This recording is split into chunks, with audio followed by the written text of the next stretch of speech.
데일 라이언이 쓴 힐링 100일이라는 책 겉표지에 보면은요, 이런 말이 적혀 있습니다. 이게 듣기만 해도 참 위로가 되는 말인데요. 이렇게 이야기하죠. 나는 내가 회복되기를 원한다라고 써 있습니다. 예수님이 우리에게 하시는 그런 말씀이시죠. 나는 내가 회복되기를 원한다. 2000년 전 예수님 당시 유대 사회 안에서 거절과 수치심 가운데 살았던 사람들이 있었습니다. 우리 당시 종교 지도자였던 바리새인들과 서기관들은 이들을 죄인들이라고 불렀습니다. 여러분, 죄인이라는 칭호는 율법을 지키지 않는 사람들에게 붙이기도 했습니다. 그러나 이들에게 붙여진 이 죄인이라는 이름은요, 종교자들이 붙인 어떤 차별적인 사회적인 어떤 칭호였습니다. 죄인으로 불려진 대표적인 사람들이 세리와 창기였습니다. 세리는 로마 정부를 위해서 여러 가지 세금을 거두는 유대인들이었습니다. 이들은 권력을 믿기로 해서 자기 백성을 착취한다라는 오명을 받고 살았던 그런 사람들입니다. 이런 세리들은 이방인의 더러운 돈을 만지고 또 이방인들과 접촉을 하는 사람들로 인식을 했습니다. 그리고 이들은 도덕적으로 불의한 사람이다라고 그들은 취급을 했습니다. 그래서 유대인들은요, 이들을 죄인 취급을 하면서 무슨 이야기를 하냐면요, 이들에겐 돈을 맡겨서는 안 된다라고 이야기합니다. 그리고 이들의 증언은 법정에서도 받아들여서는 안 된다라고 이야기합니다. 그리고 이들에게는 비밀을 나눠서도 안 되고 어떤 고아들의 보호자로 세워서도 안 된다라고 이야기합니다. 특별히 어떤 자선금 같은 것들을 관리하는 것들을 맡겨서도 안 되고요. 이들과 함께 여행을 하거나 동반해서도 안 된다라고 이야기를 합니다. 그리고 무엇보다도 이들과 절대 식사를 같이 해서도 안 된다라고 모든 것들을 다 금했습니다. 유대인들이 보기에 이들은요, 하나님 나라에 적합한 사람들이 아니었습니다. 종교 지도자들은 불의한 이들이 하나님 앞에 구원받기보다는 말살되어지는 것을 원했습니다. 죄인들은 하나님이 지옥의 땔감으로 심판하신다라고 이들은 믿었습니다. 그러니까 이들은 철저하게 당시 유대 사회로부터 거절을 당하며 살았습니다. 아무도 이들을 향하여서 관심을 두지를 않았습니다. 그런데 여러분, 이들을 향하여서 아주 친절하게 다가오신 분이 계셨습니다. 다가오셔서 그분은 그들을 향하여서 나는 내가 회복되기를 원한다라고 말씀을 하십니다. 이들을 거절하는 것이 아니고 반대로 이들을 환영합니다. 이들을 영접합니다. 여러분, 이분이 누구십니까? 예수님이십니다. 예수님께서는 세리와 죄인들을 대하실 때 마치 유대인들이 바리새인과 어떤 서기관들을 대하듯이 그들의 가치를 인정해 주시면서 아주 기쁘게 그들을 영접하였습니다. 때문에 수많은 세리와 죄인들이 예수님의 말씀을 듣기 위하여서 모여들었습니다. 말씀을 듣기 위해서 모여든 이런 많은 죄인들을 예수님께서는 거절하지 아니하시고요, 예수님께서는 영접하셨고 또 그들과 함께 식사를 나누셨습니다. 예수님을 만난 사람들은 이제껏 한 번도 경험하지 못한 놀라운 어떤 사랑과 용서를 경험하게 되어지죠. 체험하게 되어집니다. 그 용서와 사랑을 통하여서 이들의 삶을 돌이킵니다. 우리가 알고 있는 대표적인 이 세리 중에 한 명이 마태죠. 예수님의 제자로 불렸던 마태. 그리고 또 누굽니까? 키가 작아서 뽕나무 위로 올라갔던 삭개오입니다. 바리새인들은 예수님께서 많은 시간을 죄인들을 이렇게 받아들이고 또 이들과 함께 식사를 하시는데 사용하는 것을 도무지 이해할 수가 없었습니다. 세리와 창기 같은 죄인들을 정죄하며 심판하지 않고 오히려 그들에게 자비를 베풀고 그들에게 말씀을 가르치자 이들은 예수님을 향하여서 원망합니다. 이들은 예수님의 공생의 기간 동안에 계속해서 예수님 곁에서 말씀을 듣고 은혜를 받는 것이 아니라요, 이들은 예수님 곁에서 와글와글 시끄럽게 떠들며 불평만을 표현합니다. 종교 지도자들은 이 예수님을 바라보면서 세리의 친구들이다라고 이야기를 합니다. 그리고 먹기를 탐하고 포도주를 즐기는 사람이다라고 비아냥거립니다. 예수님을 향하여서 죄인들과 함께 한다라고 비아냥거리는 그들을 향하여서 말씀을 하십니다. 오늘 본문 누가복음 15장 4절부터 6절 말씀입니다. 신약 성경 120페이지입니다. 우리 PPT로 나오는데 우리 같이 한 목소리로 같이 읽겠습니다. 시작. 너희 중에 어떤 사람이 양 100마리가 있는데 그 중에 하나를 잃으면 99마리를 들여 두고 그 잃은 것을 찾아내기까지 다니지 아니하겠느냐. 또 찾아낸즉 즐거워 어깨에 메고 집에 와서 그 벗과 이웃을 불러 모으고 말하되 나와 함께 즐기자. 나의 잃은 양을 찾았노라 하리라. 아멘. 오늘 본문의 이야기는 저와 여러분들이 너무나도 다 잘 알고 있는 그런 이야기입니다. 여러분, 오늘 본문에는 목자라는 단어가 사용되어지지 않습니다. 그러나 이 사람이 100마리의 양을 가지고 있고 또 길 잃은 양 한 마리를 찾아 떠나는 모습을 우리가 보면서 우리는 자연스럽게 이 사람이 목자다라고 생각을 하죠. 이 목자에게는 100마리의 양이 있었습니다. 늘 항상 목자는 100마리 양을 데리고 푸른 초장에 양들을 데리고 가서 하루 종일 양들이 그 풀을 먹입니다. 그리고 저녁이 되어지면은 양들을 다시 다 우리로 모으죠. 그리고 우리를 들어갈 때 1마리, 2마리, 3마리 카운트를 합니다. 그리고 100마리가 다 확인됐을 때 문을 닫죠. 하루는 양을 숫자를 세는데요, 숫자가 좀 틀립니다. 내가 잘못 세었나? 다시 한번 세어보지만 여전히 숫자가 모자랍니다.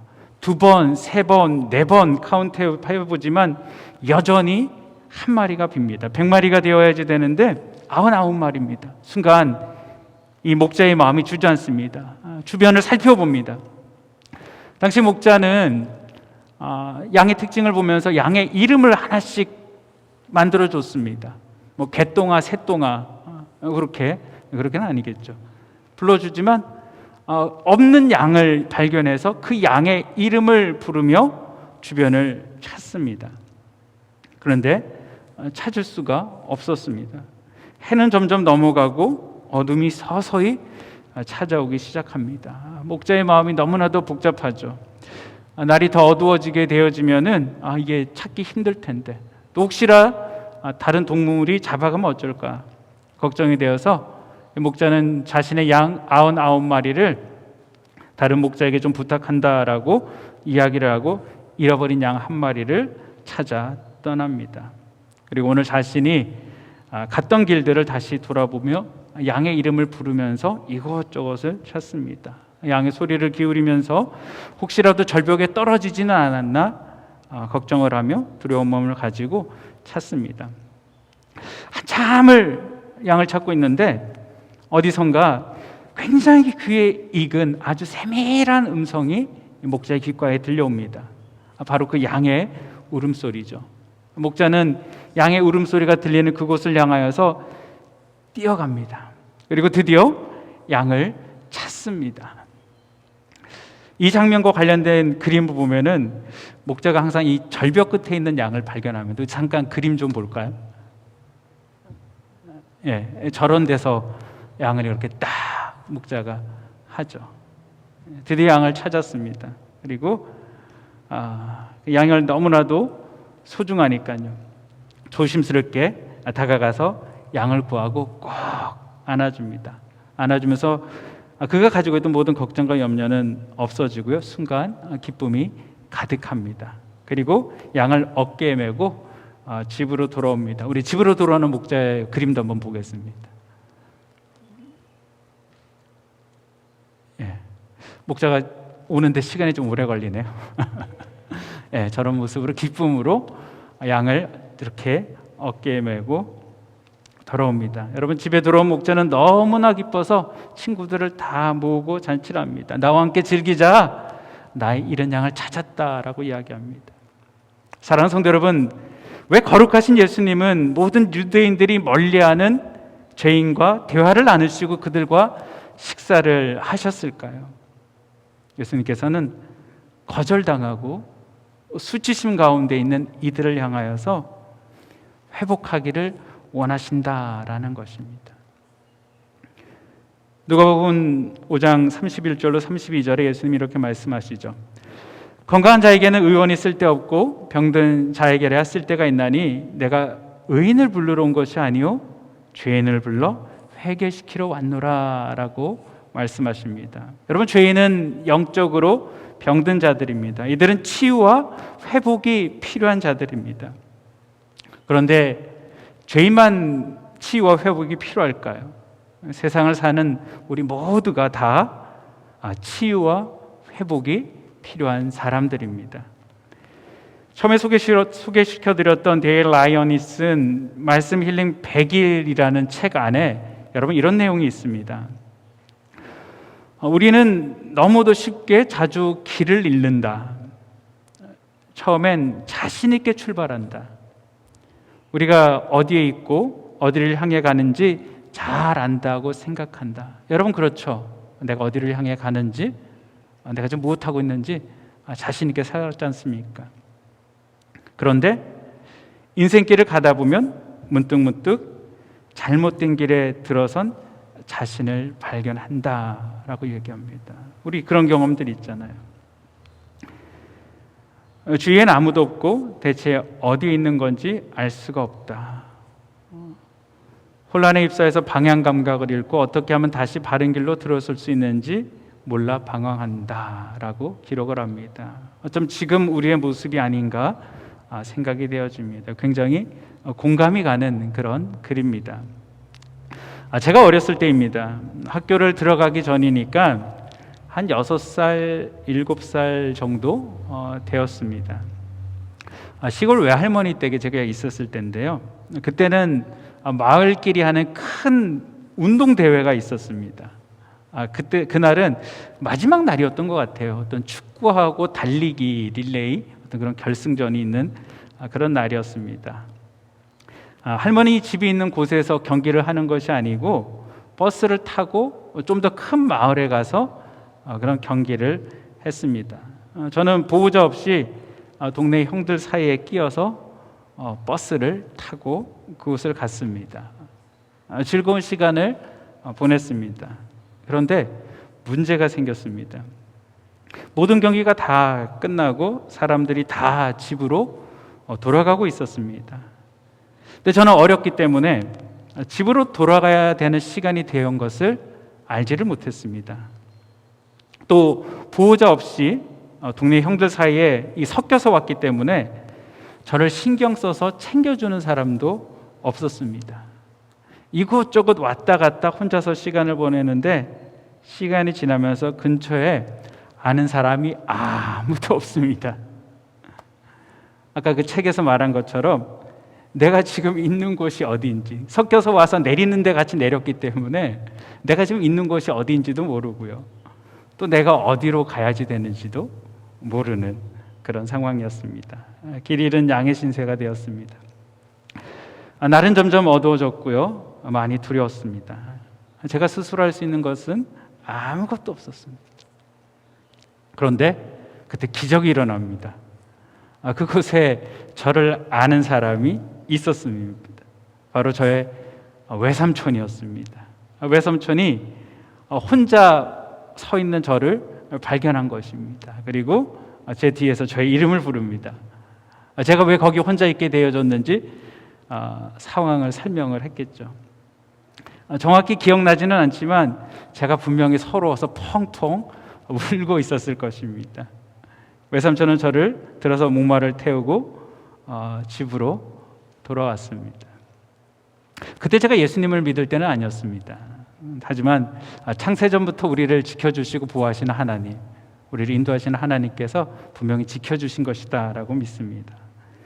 여러분, 주님은 우리를 찾아오시는 분이십니다. 왜 주님께서 우리를 찾아오실까요? 그것은 우리가 숨기 때문입니다. 아담과 하와가 에덴 동산에서 하나님께 죄를 범하였을 때 이들은 하나님의 얼굴을 피하여서 숨었습니다. 아담과 하와 이후로 사람들은 잘못을 하면은 죄를 고백하고 용서하기보다는 숨습니다. 감춥니다. 감출 수 있다라고 생각하죠. 아이들도 어떤 잘못한 일이 있으면은 부모의 눈길을 피해서 슬슬 숨죠. 잘못한 것을 말하지 않고 감추려고 합니다. 그러나 부모들은 다 알죠. 숨으면 뭐 잘못했구나. 그리고 대충 이거 잘못했구나라는 걸 알죠. 하나님도 아담과 하와가 무슨 일을 했는지 아셨습니다. 그리고 지금 그들이 어떤 상태에 있는지도 아셨습니다. 그들이 숨어서 하나님 앞에 나올 수 없는 그런 상태였습니다. 그래서 하나님께서는 모든 것을 다 아시면서도 모르시는 척 아담아 내가 어디 있느냐라고 이야기합니다. 이 원어에 보면은 이 소가 음매 부르짖듯이 하나님께서 아담 아담이라고 간절하게 찾는 것이죠. 여러분, 하나님께서 아담을 부르시는 이유, 하나님께서 아담을 찾는 이유는 여러분 심판하기 위해서가 아닙니다. 하나님께서 이 아담을 찾으시는 이유는요, 이제는 이들이 죄로 인하여서 죽을 수밖에 없는 이들을 회복시키기 위하여서, 이들을 살리기 위하여서 어떻게 하면 이들을 보호할 수 있을까를 생각하시며 이들을 부르신 것입니다. 그래서 그들에게 여자의 후손이 뱀의 머리를 상하게 한다라는 원시 복음을 주시고요, 벗고 있는 그들에게 가죽옷을 만들어 주셨습니다. 오늘 본문에서도 길을 잃은 양을 그냥 광야에 내버려 두게 되어지면은 짐승들의 먹이가 될 수밖에 없기 때문에 양을 너무나도 사랑하는 목자는 그 한 마리 양을 찾아 떠나는 것입니다. 성경에는 누군가를 찾아가시는 예수님의 이야기가 참 많습니다. 왜 예수님은 죽은 나사로를 찾아가셨을까요? 그를 죽음에서 구원하시기 위해서입니다. 우리에게 영생의 소망의 메시지를 주시기 위해서입니다. 여러분, 왜 예수님께서는 아무도 찾지 않는 사마리아에 가서 소외된 그 여인을 만나셨을까요? 그것은 그녀에게 복음을 전하고 그녀의 삶에 무거운 짐을 벗겨주기 위해서입니다. 왜 주님께서는 무리를 걸어 제자들에게 가십니까? 사명자를 보호해 주시기 위해서 예수님께서는 달려가십니다. 왜 주님은 우리를 만나 주셨을까요? 왜 주님은 우리에게 오셨을까요? 우리 요한복음 10장 10절을 분명하게 말씀하고 계시는데요, 우리 요한복음 10장 10절 우리 같이 한번 읽겠습니다. 시작. 도적이 오는 것은 도적질하고 죽이고 멸망시키려는 것뿐이요 내가 온 것은 양으로 생명을 얻게 하고 더 풍성히 얻게 하려는 것이니라. 여러분, 뭐라고 말씀하고 계십니까? 주님께서 오신 이유는 양으로 생명을 얻게 하고 더 풍성히 얻게 하려 함이다라고 분명하게 말씀하고 계십니다. 믿으시기를 바랍니다. 여러분, 주님께서는 찾아오셔서 너 대체 왜 이러고 있냐라고 말씀하시지 않습니다. 내가 너를 얼마나 찾았는지 네가 알아? 내가 너 이럴 줄 알았어. 다시는 이런 일이 생기지 않기를 바란다라고 혼내시며 말씀하시지 않으셨습니다. 우리가 읽었던 성경의 본문에도 어떤 꾸지람이나 어떤 부끄러운 말이나 어떤 소리치는 비난의 모습도 보이지 않습니다. 저의 삼촌도 저를 꾸지르지 않았습니다. 물론 집에 가서 외할머니한테 엄청나게 혼났습니다. 제가 울고 있어서 그랬는지 제법 제가 무거웠지 않습니까? 그런데도 목마를 태우고 집으로 갔습니다. 여러분, 만약에 제가 아는 동네 아저씨가 저를 발견했다라면은 저를 목마 태워줬을까요? 아마 먼 길을 힘들게 걸어왔을 것입니다. 왜 주님은 발견한 양을 질고 어깨에 메시고 잔치를 베풀었을까요? 그것은 너무나도 사랑했기 때문에, 그리고 찾은 것을 너무나도 행복했기 때문에, 그리고 그 양이 너무나도 안타까웠기 때문에 우리 주님은 그렇게 하신 것입니다. 마태복음 9장 36절에 이렇게 말씀하시죠. 무리를 보시고 불쌍히 여기시니 이는 그들이 목자 없는 양과 같이 고생하며 기진함이니라 라고 말씀하고 계십니다. 하나님께서, 우리 주님께서 사람들을 불쌍히 여기시는데 목자 없는 양같이 그들이 고생하고 기진하는 그 모습을 본다라는 거죠. 우리의 삶의 길을 잃고 방황하는 그 모습을 우리 주님께서 보시면서, 또한 우리의 삶에 수고하고 무거운 짐진 것을 보시고 안타까워하시며 우리를 불쌍히 여기시며 우리에게 찾아오십니다. 주님은 우리를 회복시켜 주시기 위하여서 우리를 하나님의 형상으로, 원래의 형상으로 다시 돌려주시기 위하여서 우리를 찾아오십니다. 사랑하는 성도 여러분, 하나님이 만져주시면 회복됩니다. 하나님이 찾아오시면 회복됩니다. 여러분, 우리는 이것을 믿어야만 됩니다. 그리고 이것을 사모야만 됩니다. 이것을 놓고 기도해야죠. 하나님께서 만져주시면 해결됩니다. 하나님께서 함께 하시면 회복됩니다. 하나님 때문에, 하나님 나와 함께 하시면 내가 보게 하여 주시옵소서. 그런데 여러분 가운데 혹 이런 생각하고 계신 분 계십니까?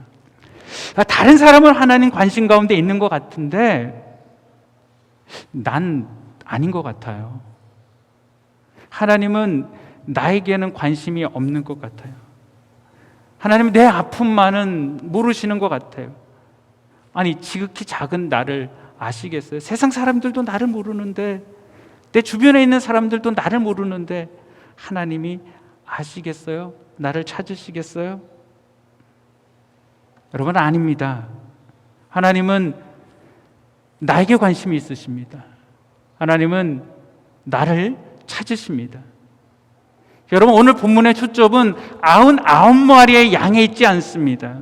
오늘 이 본문의 초점은 하나라는 아주 미미한 존재에 있습니다.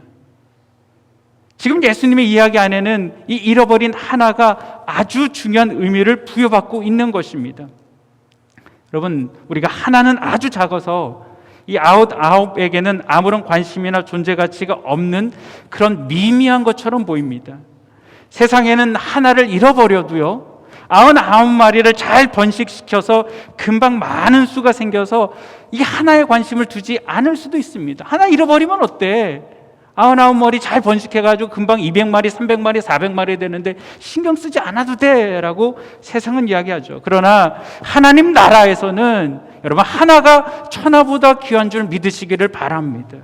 그렇기 때문에 오늘 본문 5절과 6절은 예수님께서 그 하나를 발견하시고 즐거워하여서 어깨에 메고 집에 돌아와 벗과 이웃들을 다 모으고 말하되 함께 즐기자, 나의 잃은 양을 찾았다라고 말씀하고 계시는 것입니다. 하나님은 여러분 한 분 한 분을 귀하게 여기시고요, 여러분 한 분 한 분을 찾으십니다. 그리고 하나님께서 찾으신 후에 하나님께서 나를 회복하시기 위한 사랑과 수고를 아끼지 아니하십니다. 제가 오늘 본문 제목을 여러 번 바꿨습니다. 처음에는 절대 포기할 수 없는 내 사랑하는 자, 하나님께서 절대 포기하지 아니하시니까요. 좀 그런 것 같아요. 그래서 다음엔요, 땅끝까지라도 나는 너를 찾는다. 어디선들 찾으시는 그런 주님들. 그리고 반드시 찾는다. 그러다 최종적으로 오늘 본문 이렇게 제목을 만들었죠.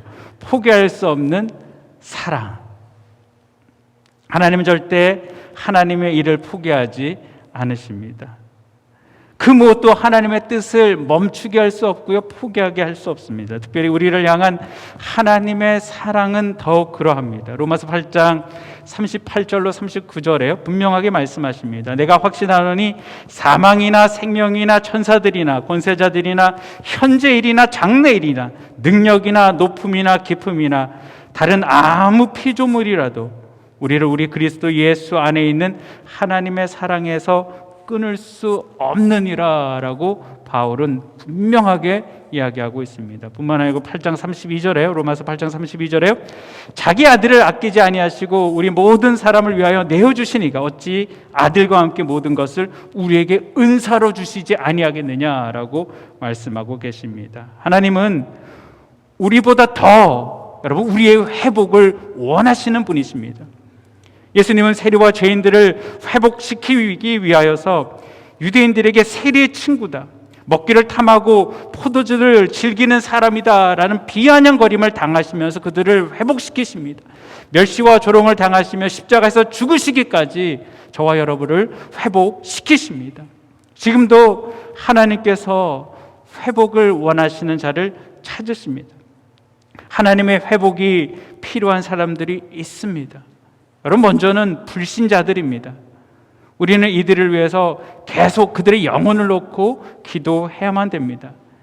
스필버그 감독의 라이언 1번 구하기라는 영화가 굉장히 인기가 있었죠. 아주 오래전에 2차 대전이 종전으로 치닫는 치열한 정황 속에서 이 미 행정부는 전사자 명단을 통보하는 일을 하던 중 아주 충격적인 사건을 발견하게 됩니다.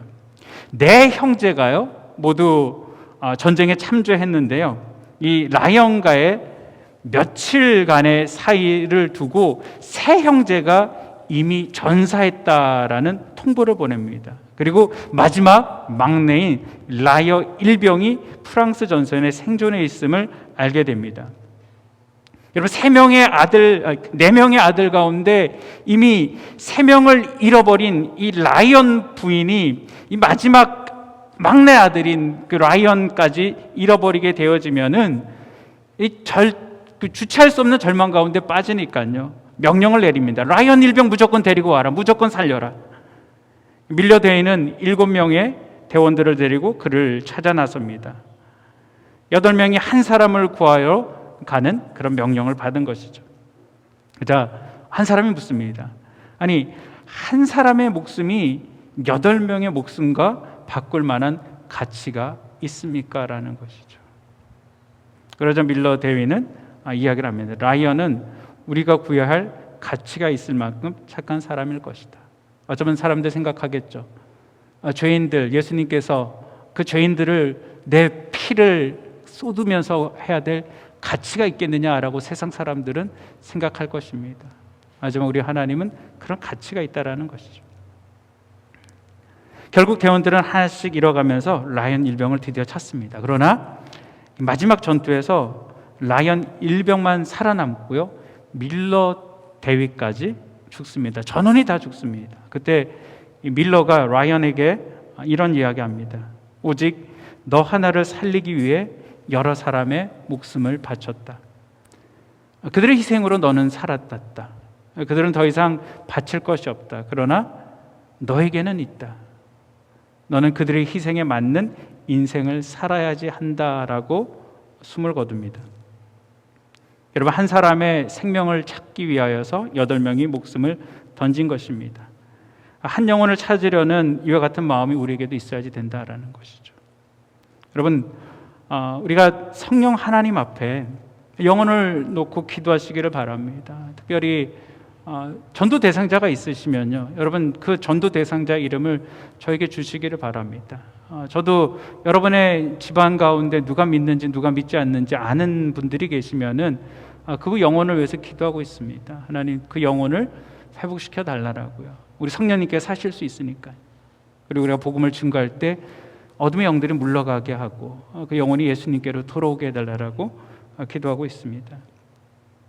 여러분, 또한 하나님은 지금 길을 잃은 나를 찾으십니다. 하나님은 우리에게 주의를 기울이시고 우리가 길을 잃었을 때 즉시 아십니다. 그리고 우리 곁으로 다가오십니다. 말씀 힐링 100이라는 이 책에는 저자는 회복에 대해서 이렇게 이야기합니다. 회복은 하나님이 우리를 발견하는 것이다. 사랑하는 성도 여러분, 하나님은 우리의 회복을 위해 나의 삶에 찾아오십니다. 나를 발견하십니다. 때문에 좀 우리 또 연말이고 그러니까요, 조용히 시간을 두고 하나님을 만날 수 있는 시간을 가지시기를 바랍니다.